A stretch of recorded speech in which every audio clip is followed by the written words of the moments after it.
To one. The full rain slammed against the arena roof like the sky was angry. Inside, the crowd was on its feet. Marcus Hale stood at half-court, sweat dripping down his face, the ball bouncing slowly beneath his hand. Every eye in the building was on him. Scouts, cameras, reporters, fans, everybody knew what this game meant. One more big performance and Marcus was headed to the league.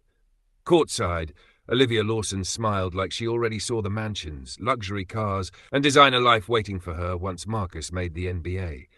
But a few rows behind her, Aaliyah Brooks watched Marcus differently. She wasn't thinking about money. She was worried about him.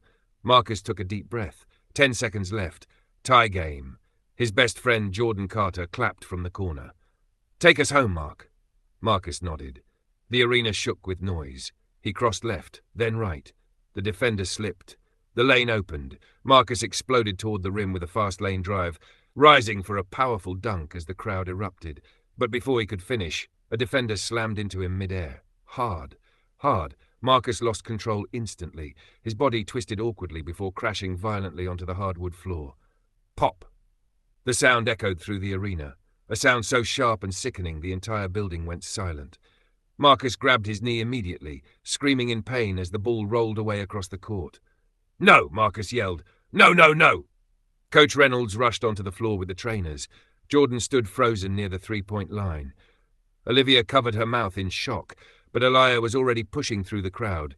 "Move," she shouted desperately. She dropped beside Marcus and grabbed his hand tightly. "Marcus, look at me," she said, trying not to cry. "Look at me." Marcus looked up at her, panic filling his eyes.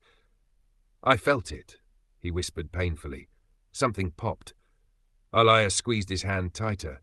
"You're going to be okay." But Marcus could already see the truth. One NBA scout slowly closed his notebook, then another, and in that moment, Marcus knew his dream was slipping away. 3 weeks later. The apartment smelled like pain medicine and overdue bills. Marcus sat silently on the edge of his bed, wearing basketball shorts and a heavy knee brace. Crutches leaned against the wall beside him. The television played sports highlights in the background. None of them included him anymore. Sources say Marcus Hale's draft stock has completely fallen following the injury. Marcus muted the TV. His jaw tightened. Everything he worked for his entire life was gone. No NBA calls, no endorsement offers, no teammates checking on him, nothing. The apartment door opened. Aaliyah walked in carrying grocery bags and takeout containers. "You eat today?" she asked. Marcus shrugged. "I wasn't hungry." "That's becoming your favorite lie." A small smile almost crossed Marcus's face. Almost. Aaliyah walked into the kitchen and started putting food away like she'd done 100 times before. "You didn't have to come over," Marcus said quietly. "I know." "Then why you keep coming?" Aaliyah paused for a second before answering. "Because when people I love hurt, I show up." Marcus looked down at the floor. Those words hit harder than he expected. Before he could answer, his phone buzzed. Olivia. Marcus picked it up immediately. "Hey, babe." But Olivia sounded distant, cold. "Marcus, we need to talk." His stomach tightened instantly. "What's wrong?" She sighed softly. "I can't keep doing this." Marcus frowned. "Doing what?" "This." "The injury?" "The stress. The bills. Sitting around hoping things magically change." Marcus went silent. Aaliyah slowly turned from the kitchen, sensing something was wrong. "So what are you saying?" Marcus asked quietly. Another pause. Then Marcus heard a familiar laugh in the background. Jordan. Marcus's face changed immediately. "Who's with you?" Olivia didn't answer. "Olivia." More silence. Then Jordan's voice came through the phone. "Come on, Liv. Hang up." Marcus felt his chest tighten. "My best friend," he whispered. Olivia finally spoke. "It just happened." Marcus stared blankly at the wall. Everything inside him went numb. "You know what's crazy?" he said softly. "I thought losing basketball was the worst thing that could happen to me." "Marcus." He ended the call. The room fell silent. Aaliyah slowly walked over and sat beside him. Marcus laughed bitterly. "She left me for Jordan." Aaliyah looked furious. "Then they both lost somebody real." Marcus rubbed his face hard, fighting tears. "I got nothing left." Aaliyah looked him directly in the eyes. "You still got me." Marcus looked at her, and for the first time since the injury, he felt something besides pain. Later that night, rain poured outside the apartment windows. Marcus couldn't sleep. His knee throbbed with every heartbeat. Elia had fallen asleep on the couch after refusing to leave him alone. Marcus looked at her quietly. Even after a long shift at work, she still stayed beside him. Not because he was rich, not because he was famous, because she cared. His phone suddenly rang. Unknown number. Marcus almost ignored it. But something told him to answer. "Hello?" An older, calm voice spoke. "Is this Marcus Elijah Hale?" "Yeah. Who is this?" "My name is Alfred Whitmore." Marcus frowned. "Okay, I worked for your grandfather for over 40 years. Marcus leaned forward slowly. "My grandfather's dead." "No, Mr. Hale," the man replied calmly. "He is very much alive." Silence filled the apartment. Marcus's heartbeat slowed. "You got the wrong person." "I assure you I do not. Your grandfather is Richard Hale, founder of Hale Global Holdings." Marcus froze. Everybody knew Hale Global. Luxury hotels, private banks, sports teams, real estate, billions. Marcus shook his head. "This some kind of joke?" "It is not." Marcus looked toward the sleeping Aaliyah. "Why are you telling me this?" "Because your grandfather is dying," Alfred said, "and you are the heir to the Hale fortune." Marcus gripped the phone tighter. "I'm broke." Alfred's voice remained calm. "That is about to change." Outside, headlights reflected through Marcus's rain-covered window. A long black luxury car slowly parked outside the apartment building. Alfred spoke one final sentence. "Be ready tomorrow morning, Mr. Hale." The line went dead. Marcus stared out at the black car sitting beneath the storm. His entire life had fallen apart in 3 weeks. But somehow, something bigger was beginning.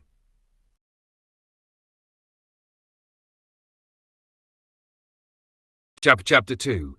Rock-bottom rain poured across Somerville like the city itself was mourning Marcus Hale's life. Everything was falling apart. Fast. Marcus sat silently inside his apartment, staring at the eviction notice taped to the front door. Final warning. 3 words that felt heavier than his knee brace. The hospital bills sat stacked on the kitchen counter beside overdue utility notices and disconnected phone warnings. Marcus rubbed his face slowly. Just weeks ago, people called him the future. Now nobody called at all. The TV played basketball highlights while sports analysts discussed upcoming draft prospects. Marcus muted it instantly. He couldn't watch anymore. A loud knock came at the door. Marcus grabbed his crutches and slowly made his way across the apartment. When he opened it, 2 men stood outside. One wore a towing company jacket. The other held paperwork. "Marcus Hale?" the man asked. Marcus already knew. "Yeah. We're here for the vehicle repossession." Marcus closed his eyes. Of course they were. Outside, his black Dodge Charger sat connected to a tow truck, the last thing he still owned. "Come on, man," Marcus said quietly. "I just need a little more time." The worker shook his head apologetically. Bank already approved it. Marcus looked away as neighbors watched through cracked blinds. The tow truck slowly pulled his Charger away down the street. And just like that, another piece of his life disappeared. Before Marcus could even process it, the apartment manager walked upstairs holding another paper. "You have until tomorrow morning to leave the apartment." Marcus stared at her. "You evicting me too?" "You're 4 months behind on rent." Marcus clenched his jaw tightly. Humiliation sat heavy in his chest. The manager softened slightly. "I'm sorry, Marcus." But sorry didn't fix anything. Marcus shut the door slowly and leaned against it. No car, no money, no future, and now no home. Later that afternoon, Marcus sat beside his mother's hospital bed inside Somerville Medical Center. The room smelled like medicine and exhaustion. Machines beeped softly while rain tapped against the windows. His mother, Denise Hale, looked weak. Too weak. Marcus hated it. "You're supposed to be resting," she whispered. Marcus forced a smile. "I'm good, Ma." She looked at the dark circles under his eyes. "You don't look good." Marcus shrugged. "I'll be all right." The hospital room door opened quietly.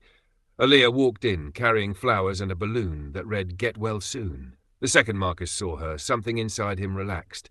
She smiled warmly. "I figured this room needed some life in it." Denise smiled immediately. "That girl always know how to brighten a room." Aaliyah laughed softly and walked over to hug her gently. "How you feeling today?" "Better now." Marcus watched quietly as Aaliyah placed the flowers beside the hospital bed and tied the balloon near the window. Simple things, but somehow they made the room feel less cold. Aaliyah looked over at Marcus. "You okay?" Marcus nodded automatically, but everybody in the room knew he wasn't. Denise looked carefully at her son. You ate today? Marcus answered quickly. Yeah. Before another second passed, No, he haven't, Aliyah interrupted. Marcus looked at her instantly. Aliyah? She folded her arms. He lying. Denise gave Marcus a disappointed look. Marcus Elijah Hale. Marcus sighed heavily. I just wasn't hungry. You can't heal starving yourself, Aliyah said softly. Marcus looked down at the floor. Truth was, he hadn't eaten all day because he was trying to save what little money he had left. And now even that barely mattered. Denise reached for Marcus's hand weakly. You carrying too much. Marcus shook his head. I got it. But his voice sounded tired, broken.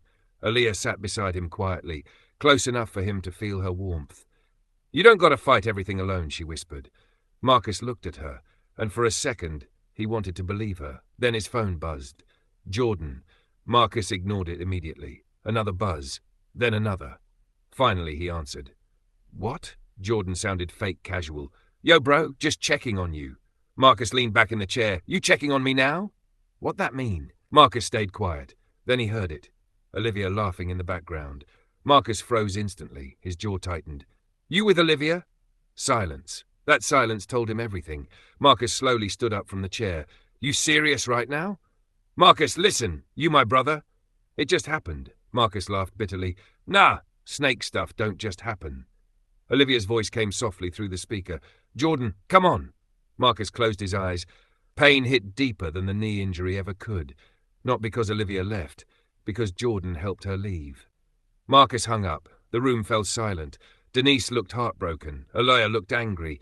Marcus rubbed his face hard. I lost everything, he whispered. Aliyah looked directly at him. No, she said softly.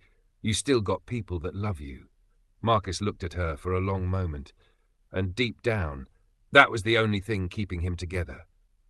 Later that night, Marcus limped slowly through downtown Somerville beneath cold streetlights.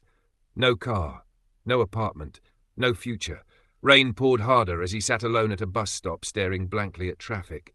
For the first time in his life, Marcus truly felt defeated.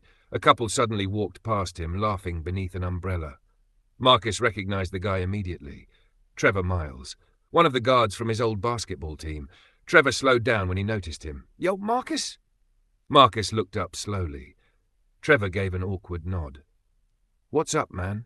Before Marcus could answer, the girl beside Trevor leaned closer and whispered loudly enough for Marcus to hear. Wait, isn't that the guy from your team that got hurt? Trevor glanced at Marcus for a second, then shrugged casually. Yeah. The girl looked surprised. He was supposed to go pro, right? Trevor smirked slightly and kept walking. Nah, he said coldly, he's just a washed-up nobody now. Marcus felt the words hit harder than the rain. Trevor and the girl disappeared down the sidewalk laughing while Marcus sat there silently staring at the wet pavement. Everything hurt. His knee, his pride, his heart. And right when it felt like life couldn't get any darker, headlights appeared through the rain. A luxury black Rolls-Royce Phantom slowly pulled beside the curb, its chrome grille glowing beneath the streetlights. Marcus frowned. The rear window lowered slightly.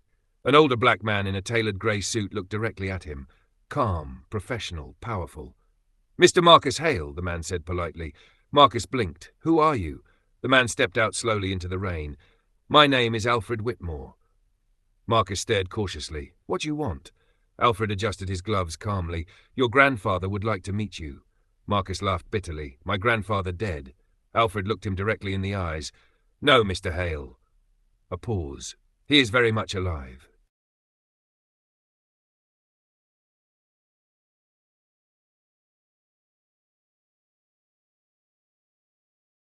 Chapter 3. Welcome Home. The massive iron gates closed behind the luxury black Rolls-Royce Phantom as Marcus stared out the window in disbelief. The estate looked unreal. Massive fountains sprayed beneath glowing lights. Luxury cars lined the circular driveway. Security guards patrolled the property like a private military. Marcus had seen mansions online before, but nothing like this. This felt like another world. The Rolls-Royce slowly pulled toward the front entrance of the giant stone mansion. Before the car even stopped, two men in black suits opened the doors immediately. Marcus frowned. They got people just waiting to open doors? Alfred almost smiled. Yes. Marcus shook his head slowly. Rich people different. Alfred stepped out first before helping Marcus carefully from the car. The second Marcus stood, pain shot through his knee. He grabbed the crutch tighter immediately. One of the guards stepped forward quickly. "Do you need assistance, sir?" Marcus looked uncomfortable. "Nah, I'm good." Truth was, he hated people seeing him weak, especially now. At the top of the stairs stood an older man in a black tailored suit holding a silver cane, sharp eyes, grey beard, powerful presence. Richard Hale, Marcus's grandfather. The billionaire stared directly at Marcus for a long moment. Then suddenly, his eyes softened. "My grandson," Richard said emotionally. He slowly opened his arms. "Come here and give me a hug." Marcus froze. "I missed you so much." The emotion in Richard's voice completely caught Marcus off guard. For a second, he didn't know what to do. This man was supposed to be a stranger, but there was real pain in his eyes. Real emotion. Marcus slowly walked up the stairs using his crutches. Richard met him halfway and carefully embraced him. Marcus stood stiff at first, awkward, confused. But when Richard hugged him tighter, Marcus felt the old man trembling slightly, like this moment truly meant everything to him. Richard slowly pulled back, his eyes glossy. "You look exactly like your father." Marcus's jaw tightened immediately. "That's interesting," he replied quietly, "because I spent my whole life believing I didn't have family." Richard's face filled with regret. "You have every right to be angry." Marcus laughed bitterly. "Angry?" He pointed at himself. "I just got evicted." Then at his knee. "My career over." His voice got heavier. "My mother in the hospital." Marcus looked directly at him. "And now suddenly you'll care?" The mansion doors slowly opened behind Richard. Warm light spilled outside. Still, Richard never looked away from him. "I searched for you for years," he said softly. Marcus shook his head immediately. "Then why it take me getting hurt for y'all to find me?" That question hung heavily in the air. Richard lowered his eyes briefly. "Because your mother made sure nobody could." Marcus frowned. "What's that supposed to mean?" Richard glanced toward Alfred, inside. Marcus hesitated. Every instinct told him to leave. This mansion, this family, this whole situation felt dangerous. But another part of him needed answers too badly to walk away. So Marcus slowly followed them inside. The second he entered, he froze. Marble floors, crystal chandeliers, paintings worth more than houses. A staircase bigger than his entire apartment building. Marcus whispered under his breath, "This ain't real." A maid walked past carrying silver trays. Another man in a suit stood near the fireplace, waiting silently. Everything smelled expensive. Marcus suddenly became aware of his wet hoodie, his old sneakers, his crutches. He didn't belong here. Richard noticed immediately. "You are a Hale," he said firmly. "You belong wherever you stand." Marcus looked at him carefully. That was the first thing Richard said that actually felt genuine. A woman suddenly entered from another room wearing a dark emerald dress with diamonds around her neck. Elegant, beautiful, cold eyes. She stopped immediately after seeing Marcus. "So this is him," she said quietly. Richard's expression hardened slightly. "Marcus, this is Evelyn Hale, your aunt." Evelyn slowly walked closer, studying Marcus from head to toe. Then her eyes moved toward the crutches. "That injury ruined your career, didn't it?" Marcus instantly disliked her. "You always this friendly?" Alfred quietly hid a small smile. Evelyn ignored the comment completely. "Richard, the board is already nervous. Bringing him here now could create problems." Marcus frowned. "What board?" Richard looked directly at him. "The board of Hale Global Holdings." Marcus folded his arms. "And what they got to do with me?" Richard stepped closer, placing a hand gently on Marcus's shoulder. "Everything," he said calmly. "But let me explain everything to you over dinner." Marcus stayed quiet. His mind still struggled to process everything happening around him. Richard looked down at the crutches and softened again. "But first," he continued, "you need to shower and get some rest." Marcus glanced down at his soaked hoodie. "I'm all right." Richard shook his head immediately. "No, grandson, you've suffered enough." He turned slightly toward Alfred. "My butler will get you something nice to wear." Marcus almost laughed. "Nice to wear?" Richard smiled faintly. "You are a Hale. You should look like one." Then Richard's expression became serious again as he looked at Marcus's injured knee. "And tomorrow morning we're getting you the best leg doctor in Somerville." Marcus blinked. "The doctors already said—" "I do not care what they said," Richard interrupted firmly. If there is a chance to help you walk properly again, I will spend whatever it costs." Marcus stood speechless. Nobody had spoken to him with that kind of certainty since the injury. Then Richard added softly, "And your mother will receive the best medical care available as well." Marcus looked up immediately. "My mom?" Richard nodded. "She is family." Something inside Marcus shifted hearing those words. Family, not charity, not pity, family. For weeks Marcus felt abandoned by the world. Now suddenly this man was offering him everything he lost, a place to stay, doctors, answers, hope. Richard smiled warmly. "You do not have to struggle anymore, Marcus." Marcus swallowed hard, trying not to let emotion show on his face. Because for the first time since the injury, things didn't feel hopeless anymore.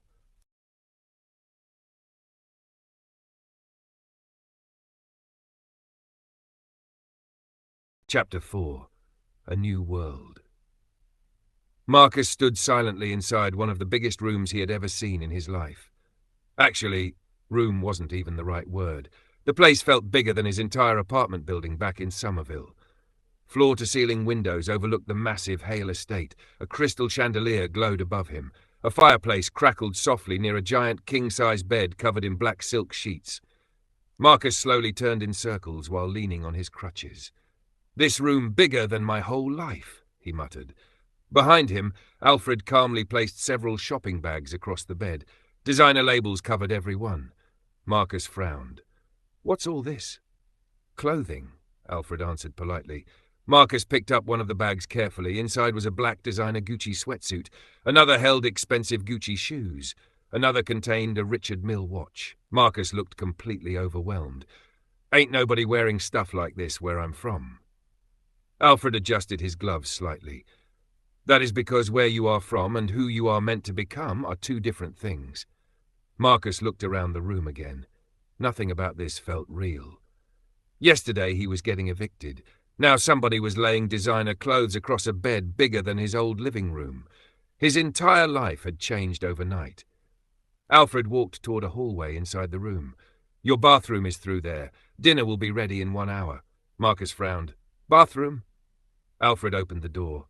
Marcus froze instantly. The bathroom alone looked bigger than a luxury hotel suite. Marble floors, glass shower, jacuzzi tub, a television built inside the mirror. Marcus laughed quietly. "Rich people got TVs in bathrooms?" Alfred almost smiled. "Yes." Marcus shook his head slowly. "This crazy." Before Alfred could leave, Marcus stopped him. "Wait." Alfred turned calmly. Marcus hesitated before finally asking, "Why my grandfather really helping me?" Alfred's expression softened slightly. "Because losing family changes a man." Marcus frowned. "But he don't even know me." Alfred looked directly at him. "He sees your father every time he looks at you." The room became quiet. Marcus lowered his eyes. "Was my father really a good man?" Alfred nodded instantly. "One of the best men I have ever known." Marcus swallowed hard. Nobody ever talks about him. Alfred's face darkened slightly. Some memories are painful for this family. Then Alfred stepped toward the door. "Get some rest, Mr. Hale. Tonight changes everything." The door closed quietly behind him. Marcus stood there alone. Silence filled the massive room. For the first time in weeks, he wasn't hearing sirens outside, wasn't hearing neighbors arguing through thin apartment walls, wasn't staring at overdue bills. But somehow, peace still felt unfamiliar. Marcus slowly walked toward the giant mirror near the bathroom. He barely recognized the man staring back at him. Tired eyes, pain, anger, loss, and beneath all of it, confusion. His phone suddenly buzzed. "Aaliyah," Marcus answered immediately. "Yo, you okay?" she asked softly. Marcus sat slowly on the edge of the massive bed. "Honestly, I don't even know." Aaliyah laughed lightly. "Where you at?" Marcus looked around the room again. The chandelier, the fireplace, the designer bags. "You wouldn't believe me if I told you." Aaliyah got quiet for a second. "That's serious?" Marcus rubbed his forehead. "Yeah," her voice softened immediately. "You ate today?" Marcus smirked slightly. "There you go again." "I'm serious." "Yeah, I ate." "You finally telling the truth?" Marcus laughed quietly. "Barely." Aaliyah smiled through the phone. "How you been, though? Like, really?" Marcus leaned back against the headboard slowly. "Tired." There was a pause. "And your leg?" Marcus looked down at the brace wrapped around his knee. It still hurt. Aaliyah's voice lowered softly. "You been icing it?" "Sometimes." "Marcus." I said sometimes, she sighed. You hard-headed. That made him smile a little. For a moment, talking to her made everything feel normal again. No billionaire family, no mansion, no secrets, just him and the one person who never stopped caring. Then Aaliyah spoke softly again. Just promise me you okay. Marcus looked out the massive windows into the dark night sky. Truth was, he had no idea if he was okay anymore, but hearing her voice helped. Yeah, he said quietly, I think I will be. After the call ended, Marcus slowly stood and walked into the bathroom. Steam filled the giant glass shower within minutes. As hot water ran over him, Marcus finally allowed himself to breathe. Really breathe. The stress, the betrayal, the humiliation, the fear. For a few moments, the water washed it all away. But deep down, Marcus knew the Hale family carried secrets, and somehow his life was connected to all of them.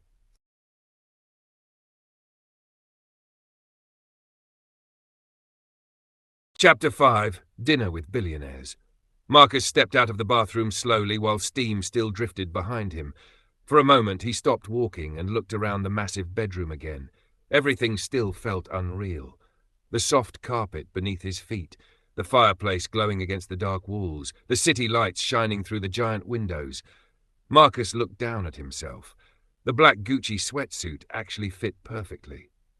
The matching shoes looked cleaner than anything he had ever owned, and wrapped around his wrist was the heavy Richard Mille Alfred left beside the bed.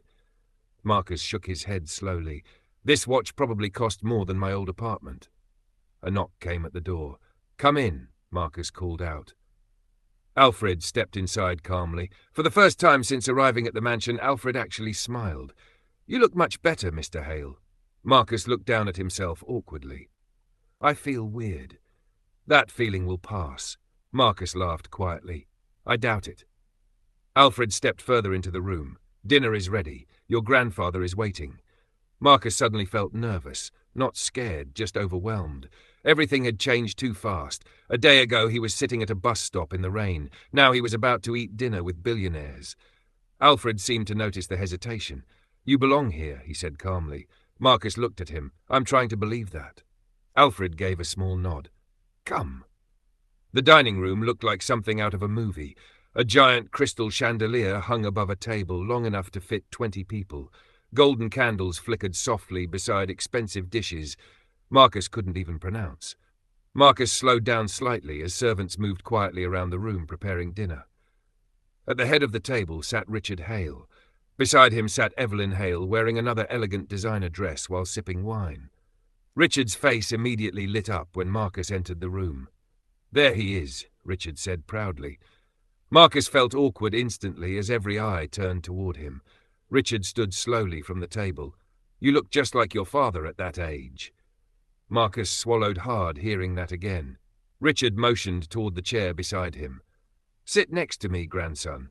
Marcus carefully lowered himself into the seat. A servant instantly stepped forward, pouring water into his glass. Marcus looked uncomfortable. I can pour my own drink. Richard smiled slightly. You'll get used to it. Evelyn studied Marcus carefully from across the table. You clean up well, she admitted.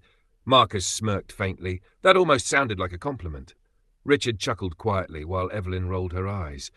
For the first time all night, things almost felt normal. Then Richard's expression became serious. Marcus, he said calmly, there are things you need to understand about this family. The room suddenly felt heavier. Marcus leaned back slightly. I'm listening. Richard folded his hands together. Hale Global Holdings is worth billions of dollars. Marcus blinked slowly. Billions, not millions. Billions. We own hotels, banks, luxury properties, sports organizations, and international investments around the world. Marcus stared quietly. This wasn't wealth, this was power. Richard continued, and one day, all of it will belong to you. Marcus almost laughed from disbelief. You serious? Completely. Marcus rubbed his forehead slowly. Yesterday I couldn't even pay rent. Richard's expression softened, and that will never happen to you again. Evelyn quietly placed her wineglass down. Richard, she interrupted carefully, the board still hasn't approved this decision. Marcus looked between them. What board? Richard's face hardened slightly. The people running the company alongside me. And they got a problem with me? Evelyn answered before Richard could. They do not know you. Marcus folded his arms. I don't know them either. For a second, even Richard smiled slightly, but Evelyn's face remained cold. This world is dangerous, Marcus, she said seriously. Money changes people. Marcus looked directly at her. I already seen what struggle do to people. That response made the room quiet. Richard slowly nodded. Good answer. Dinner continued while servants brought out expensive food Marcus had never seen before. Steak, lobster, fresh seafood. Marcus honestly didn't know where to start. Richard noticed immediately. You don't like lobster? Marcus looked embarrassed. I ain't never had it before. The entire table went quiet for a second, not in judgment, in realization. Richard lowered his fork slowly. All the money in the world, and his grandson had grown up struggling. Guilt filled Richard's eyes instantly. We have a lot of lost time to make up for, he said softly. Marcus looked down quietly. Part of him still didn't trust any of this, but another part wanted to. Then suddenly, a man in a black suit hurried into the dining room. Sir, he said urgently while looking at Richard. Richard frowned immediately. What is it? The man hesitated before answering. There's been another call from the board. The room instantly became tense. Evelyn lowered her eyes. Richard's jaw tightened. What do they want now? The man glanced toward Marcus carefully. They know he's here. Silence filled the dining room.